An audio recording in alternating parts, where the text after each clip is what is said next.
Howdy there, people of the internet. It's me again, Will. So today, we're taking a look at Richard Matthew Allen again. But before we jump into it, I wanted to answer some viewer questions that were asked in the last video that I posted.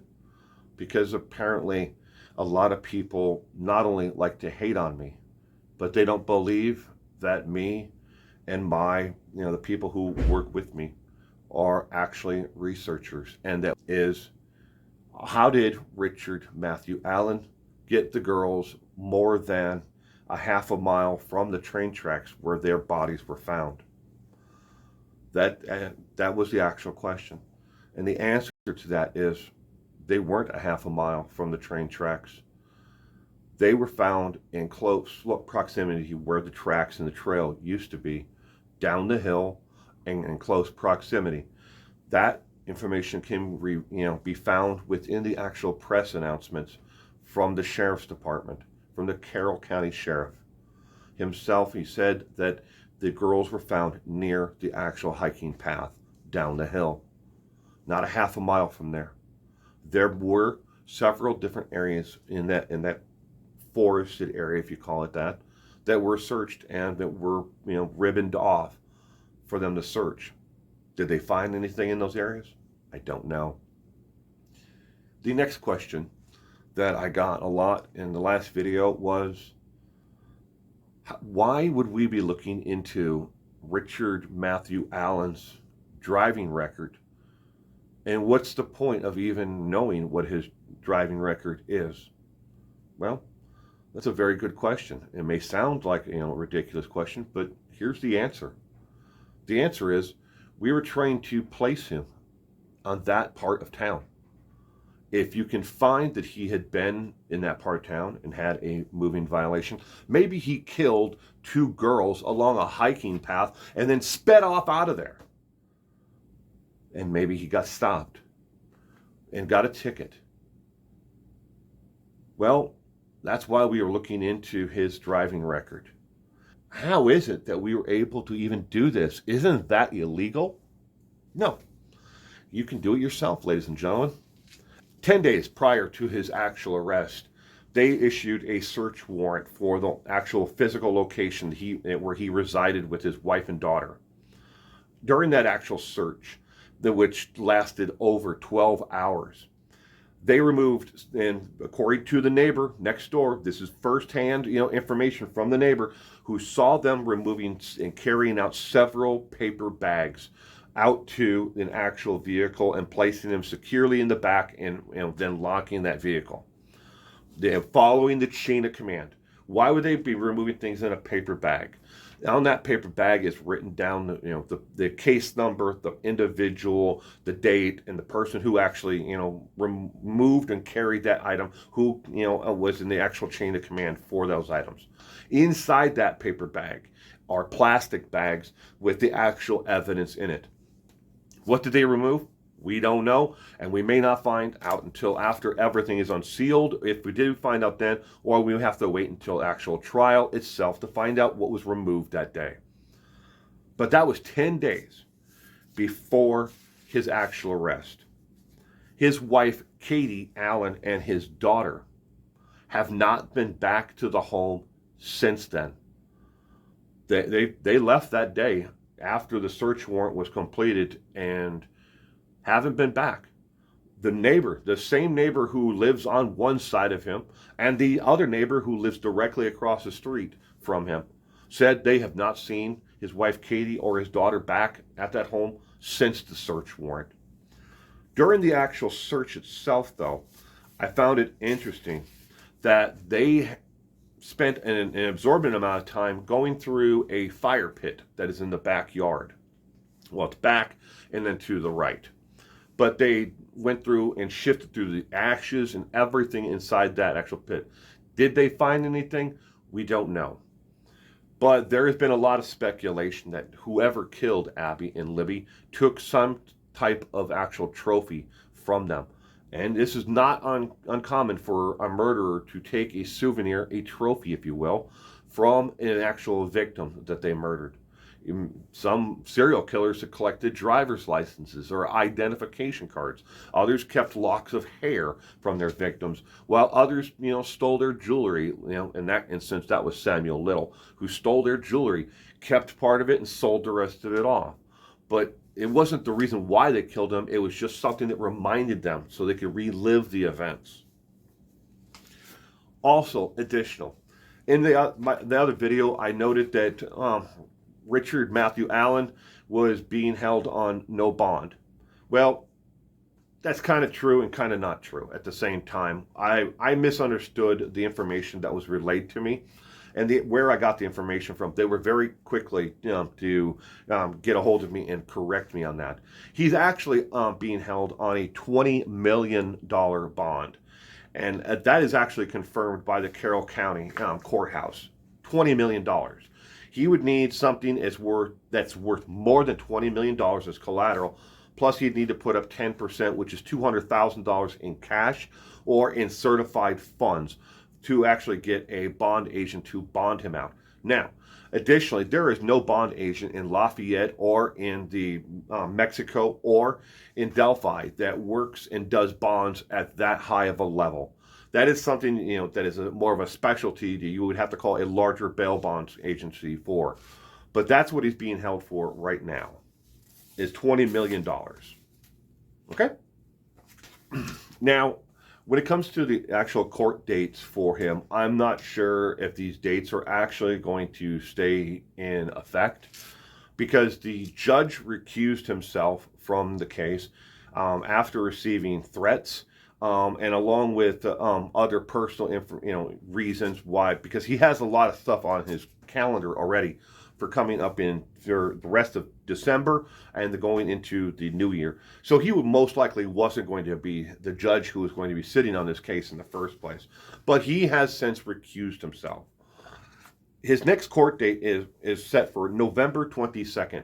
And this is a preliminary court hearing to see if the actual state has enough evidence to hold him over for trial to actually go forward with the trial.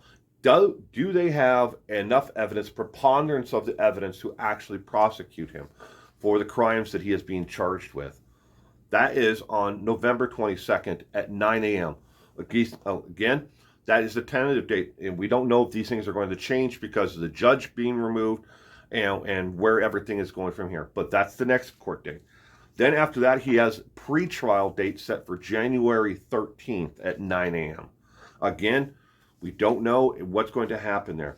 Now, when it comes to the judge, when a judge recuses himself from a case, underneath the Indiana state law, all they have to notify is the state Supreme Court that they are recusing themselves from the case, which means they are removing themselves from the case, okay? They don't have to give reason. But in this case, he actually did state, the reasons why, which I just, mentioned. Him and his family were receiving threats. It doesn't say death threats. It just says that they were receiving threats. And that is why he recused himself from the case. He can do it for any reason at all, as long as he notifies the state Supreme Court that he is removing himself from the case. I want to touch on the actual charges that he has filed that have 2 counts of murder in the first degree. And underneath the statute, that they've actually filed the murder charges. Now, there are the murder first degree, murder second degree, manslaughter, invicular homicide. There are other murder charges, but this is the statute that they actually filed the murder charges under, which is kind of curious to me and a lot of people out there. Scott Reich has commented on this, and a couple other good YouTubers have picked up on this as well and have commented on it. They filed the murder charges under section 35-42-1-1, subsection 2. Yes, I know, that's a mouthful. Section 35-42-1-1, subsection 2. But if you actually do pull up the state law and you want to look at that, that is a murder charge where he committed the actual act of murder and knew that what he was doing was going to result in the loss of life of the individuals. or individual. But there are certain criteria that he must have done this actual murder in part of. And there was like another crime. He was trying to cover up a crime. That's this statute. It's a catch-all statute where, okay, I was robbing a bank, pew pew, and I shot the guard at the door. Well, that they could charge me with murder. I may not have intentionally came there to kill him, but I brought a gun. I shot the guard. Therefore, they can charge me with first-degree murder underneath that statute, even though there was no premeditation that I was going to do it. I brought the incident, the gun, which is the reason the individual's dead. Some of the other ones that they have, statutes and crimes that they filed this murder charge underneath: arson. You burned down somebody's house and you didn't know somebody was in it, and they can then charge you with murder because you committed arson, but maybe you didn't know there was somebody in there, and well, now the house is gone and so is that person. So they can charge you with first-degree murder underneath that statute. Child molestation, consumer fraud, criminal deviant conduct, kidnapping, rape, robbery, human trafficking, human labor trafficking, human sexual trafficking, child sexual trafficking. Those are the major ones that they use. There are other small minor ones that they can file these murder charges on these. But why did they pick 35-42-1-1 subsection 2? Did they file it because what he had done was another crime? And you might be wondering, well, was it sexually motivated? We don't know what his motivation is because they would know that and what the documents are actually sealed. But here's the part where he did commit another crime, and that is the crime of kidnapping. Underneath Indiana state law, if you physically move someone from right here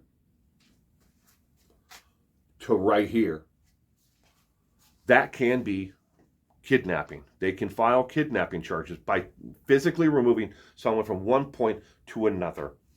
By making the girls get off of the path and the bridge and go down the hill, that is kidnapping. So they charged him with murder underneath this statute because he was committing another crime. Was there an additional sexual motivation on top of that? We don't know. Hopefully, when they unseal the affidavit and probable cause for the arrest, that we'll be able to know then. But as of right now, we know he definitely did commit one crime and then committed a second crime. But right now, what's interesting is they have not charged him with kidnapping. They have not charged him with any other sexual motivated crimes. We don't know the methodology of how either one of the two girls were killed, other than we know from a statement during the press release that there was a large amount of blood that had been transferred from one to the other, like the victim to the perpetrator. But we don't know. Is there a jacket that the police have seized at that home that has traces of their blood? Blue jeans, boots. We don't know. There's so much because it's sealed. And right now, I'm sorry to say, there is a lot of speculation that is out there. People who have never researched anything in their entire lives. Maybe they have a high school diploma and they went as far as looking up, something at their local library on Moby Dick. But these people are passing themselves off as true crime, channels and factually evident. They're not. And you need to wake up and realize that there are people out here who will lie their ass off to you for a buck. And we all know, we can all think of a couple of, their names, off the top of our head. It's sick and it's disgusting. We need to pay respect and remember those that were taken.